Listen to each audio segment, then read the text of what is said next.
สวัสดีพี่น้องปองปายเบิดสุขุสุคนมื้อนี้ก็แม่นมาเฮ็ดโต๊ะตั้งให้นักเรียนพี่น้องเพราะว่าโต๊ะตั้งในโรงเรียนบ่พอเนาะก็เลยอันขอทางให้งานเนาะทางคณะเนาะมาเฮ็ดโต๊ะตั้งให้นักเรียนมื้อนี้เนาะมื้อนี้ก็2คนค่อยมาเฮ็ดเนาะ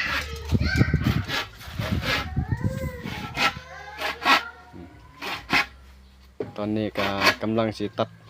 ตีนตั้งโต๊ะเนี่ยโต๊ะแล้วยังบ่ทันได้ปูมื้อนี้ก็มันมีหัวหน้าหน่วยได้มาซอยมาเฮ็ดมื้อนี้ได้เพิ่มคะแนนให้หัวหน้าหน่วยได้วันนี้นี่เพิ่มตำแหน่งนี่ นี่2คนกับหัวหน้าหน่วยเนาะมาเฮ็ดเวียกเฮ็ดโต๊ะเฮ็ดตั้งให้นักเรียนเนาะ2คนกับหัวหน้าหน่วยหน่วย6หัวหน้าหน่วย6เนาะเพิ่นมาเฮ็ดมาซอยเฮ็ดมื้อนี้2คนบ่มีไผพี่น้อง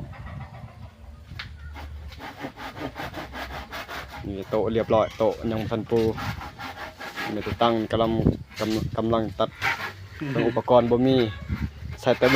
เลยตัดเครื่องมือบ่ครบตับสิบแม่เอ้ยแม่ป้มอย่าลืมกดไลค์กดติดตามกดกำลังใจให้เด้อให้ทางหน่วยเพิ่นเนาะปล่อยเพิ่นมีกำลังใจสู้ต่อไป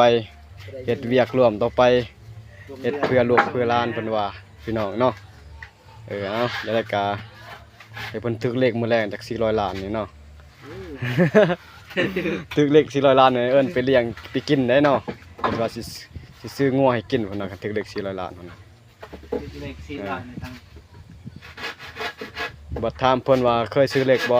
ได้6โตบ่เคยซื้อเพิ่นน่ะหาอยากถึกเลขหาอยากถึกเลขหาอยากถึกเลข6โตโอ้ยยอมแล้วนั่นน่ะ ขอทำเด็กทุกไส้หนีเขาเล่นอยู่ในโทรศัพท์นี่ก็สิแล้วเคยถือเลขเลยล่ะนี่เนาะตัวสิปูเนาะปูโต๊ะตัวนี้